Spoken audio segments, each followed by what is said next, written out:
Well, tables turn, lessons learned. Brian Norman Sr.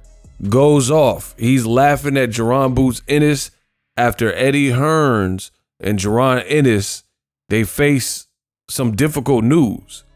Eddie Hearn lost the purse bid. Yeah, you heard me. He lost the purse bid to Karen Chukhadzhian's promoter. I want to talk about that in the video. Subscribe. Now, I've already talked about this and broke the news. It's a longer, detailed video breaking down exactly what happened. I'll put a card at the end of this video, but you really should peep that video and then come back to this video so you know fully what's going on. This is just going to be more so cliff notes. Yesterday, there was a purse bid. Jaron Ennis, allegedly, his team sent out notifications to the various champions, Barrios, Stanionis, and Brian Norman. And guess what? Out of 3 potential fights, Eddie Hearn was able to close 0. Goose egg. So he was 0-3. Now, different people feel different kinds of ways, I guess you could say. But according to the candidates, the ones that have spoke, they said that Eddie Hearn was lowballing and wasn't trying to make a fair deal. We're not peasants. And basically is over money, which is very concerning given that Jaron Boots Ennis just left the situation where he was on PBC cards, working with Espinoza, working with Showtime, and you guys promised a new future and almost the resurrection and like a rebirth of Jaron Ennis's career. And according to the latest news, I don't see that. I don't see this rebirth. If anything, it looks worse than when he was with Showtime, because at least on Showtime, you had a linear network that's popular in America. You were getting placement on Gervonta Davis cards, like his fight with Karen Chukhadzhian, right? So it was just promoted better in America. Now Jaron Ennis making more, but he can't land a significant opponent. Brian Norman clearly seen this and he has reacted. So I want you guys to see the video from Brian Norman, and then I'll be back to give more of my thoughts. Roll the clip. Well, that goddamn karma come back around quick, don't it? Mother was talking all this shit about we didn't want to fight, we didn't want this, and we didn't want that. I tried to tell everybody that $750,000 he tried to put it under the table. Boots wasn't supposed to run his mouth. He wasn't supposed to say shit, and shit wasn't even supposed to be heard of. The only reason it's heard of is because we goddamn got offended by the motherfucker saying we turned it down, and there it is. And that's what started all of this. Eddie did not want to fight. I don't even think Eddie wanted to promote a fight in November. Eddie didn't want to spend no damn money. Eddie wanted to lose that purse bid. Now he gonna try to get Boots to pull up, the move up to 154, drop the belt, and do some other shit. It's about what Eddie want. It ain't about what Boots want. Hey man, look. Karma is a motherfucker. Y'all can't say shit now. Eddie just showed y'all he ain't playing with the money. He just got outbid by $250,000 against his fighter's interests. I mean, it's simple, bro. Come on, man. I seen the play a long time ago.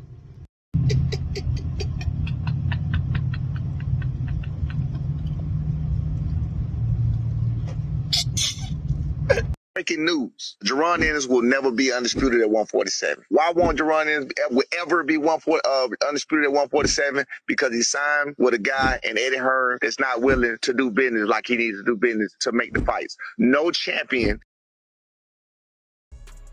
So that was Brian Norman's father, and he's laughing at the situation, and it's hard for me to blame him because Eddie Hearn did a bunch of interviews, did a smear campaign against his son and him, basically blaming them, pointing the finger, saying they didn't know what they were doing, say they ruined it, and overall that it was going to be a huge mistake for Brian Norman not to have taken the deal that they said.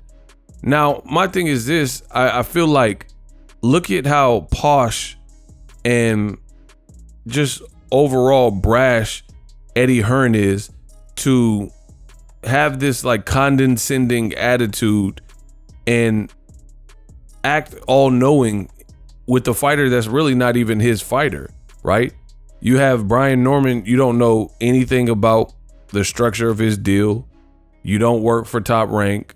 So who are you to say that, the kid messed up and he'll never see this type of money? We don't know what will happen next. Like, for example, Floyd Mayweather, there's no one that could have predicted that Floyd Mayweather would go on to make $1 billion in the game of boxing when he was with Top Rank.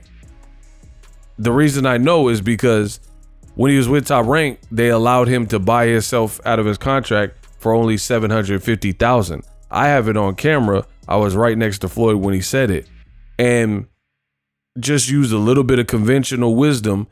If Top Rank knew that Floyd would turn into who he turned into and generate that type of money, if he wanted to buy himself out of his contract, I highly doubt it would be sub $1 million.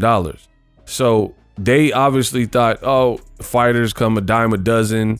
Who is this guy? He'll go on to lose or something like that. And ultimately, he became Floyd Mayweather, Money Mayweather, and holds virtually all the records for live gates and the top 2 pay-per-views of all time, probably top 3, things like that. So that being said, there was no way to predict that. So what does Eddie Hearn look like telling the world that, Brian Norman, who's 23, 24, just became a champion. He can't grow on to make a crazy bag and crazy salary. But this is Eddie Hearn's plan, and this is what he does.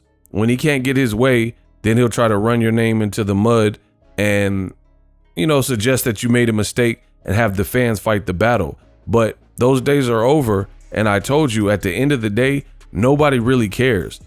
Are you getting Jaron Boots Ennis a big fight? Yes or no? No one really cares in 2024 about this blame game and, oh, it's his fault. No one cares. We just want to see great fights. And if you can't provide it, the boxing fans will go to whoever can provide it. Like if they want to see Canelo Berlanga on Amazon Prime, PBC, or if they want to see Tank's next fight, Gervonta Davis, then that's just what's going to resonate with people. People don't care like, oh, Boots, he couldn't get this, so we gave him this that nobody wants to see. Unheard of guy, a guy that no one wants to see him rematch like Karen, so it is what it is. But I agree with Brian Norman. You guys jumped the gun and immediately took sides, said Brian Norman was stupid. This is the same thing, like virtually identical, and I'll probably make a separate video about it, but this is exactly what a lot of the same people did to Frank Martin.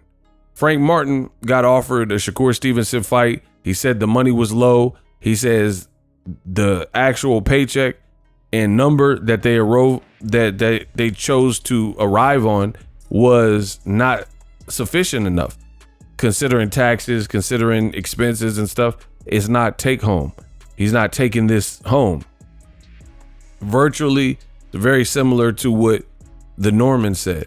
I think ultimately Brian Norman and his team, they wanted to clear a milli, like 1.1 take home, 1.2 take home, something like that. So anything that got them closer to that, I think that they were down for. The other thing is that people fail to take into consideration. It's like the Avengers movie with the Infinity Stones. If a person has the Infinity Stones and Thanos needs all of them to become undisputed in boxing, or in the movie to become the almighty ruler of the galaxy, then guess what? He needs all of the Infinity Stones, right? Jaron Boots Ennis has aspirations, or at least that's what he said, to be undisputed. Meaning Brian Norman could be like, I got something that you want. I got a strap that you want. Terrence Crawford did this.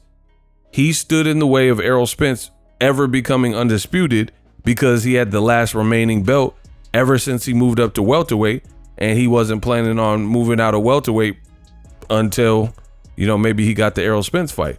So Errol Spence had to make concessions as a supreme A-side.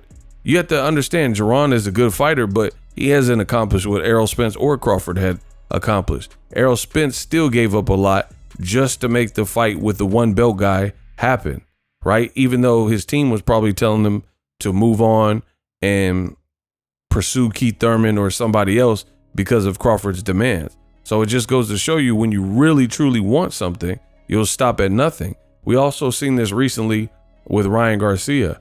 Ryan Garcia was adamant about fighting Gervonta Davis. I truly don't think Golden Boy wanted the fight at all, because I don't think they felt Ryan was ready. But Ryan was like, you know, I'm not fighting anybody until you give me this fight. You know, he was pitching a hard bargain. Like, I'm not signing no contract to anything without fighting Tank. And he got what he wanted. He lost, and then, you know, he had to rebuild. So I understand Brian Norman's frustration, because you have a lot of people who were pointing the finger and calling him all types of names and saying Norman was dumb, saying they were trying to rob the bank. But you guys aren't asking the real questions as far as I'm concerned. The real questions, how come the guys that say they have all the money in boxing, they're losing purse bids because of $500K? They're letting unifications go by the wayside and fall apart because of potentially no more than $500K on top of the order, the existing offer that was out. That seems very, like, if you didn't want to fight Karen so bad, and then the Normans were down to fight you in Philly, they were willing to risk their belt, Top Rank was going to allow them, and all you have to do is come up with another $500K to pitch the fight, and it would probably, for real, be the best in prime name for both of their careers, for Brian Norman, and it would be the best in prime name for Jaron Boots Ennis. Name another fight where a person brought that to the table, had a belt, unification, and the style of a Norman, the style of a Boots. It's a solid fight, you know. But Eddie Hearn, for whatever reason, is budgeting and didn't want to pay for it, so that happened. But now with Boots losing the purse bid, or his side losing the purse bid, I think that looks even more goofy, because it's like, what is the game plan for Jaron Ennis at this point? You're just losing purse bids. All your unifications aren't happening. Does he stay at 47? Does he move to 54? If he moves to 54, for what? He'll be beltless. There's bigger names, but the champions, Eddie, I don't know that he has access to the champions, right? Tim Tszú's fighting for a slot. Crawford has a slot and already said a Boots fight doesn't really interest him in so many words, right? Fundora has belts. So it's like, who was Jaron? If Crawford can't, some of you guys are dumb. If Crawford, who is far more established in his career as opposed to Jaron Boots Ennis, if he can't get unifications at 54, or he can't strong arm PBC to get Fundora, to get Tim Tszú, to get his hands on the other belts, to try to become 3 division undisputed, then what makes you think somebody who's not as far along, with bad relationships with the companies that have belts, Al Heyman and Oscar De La Hoya, doesn't really like Eddie Hearn, Bob Arum and Eddie Hearn don't seem like they're on great terms. So Eddie Hearn is almost enemies with all other promoters for the most part, and they have no access to the belts. So again, if Crawford can't get some of these fights, or it's not easy, then how on earth is Jaron Ennis, who's done less than Crawford, how is he going to get access to these fights? It makes you wonder.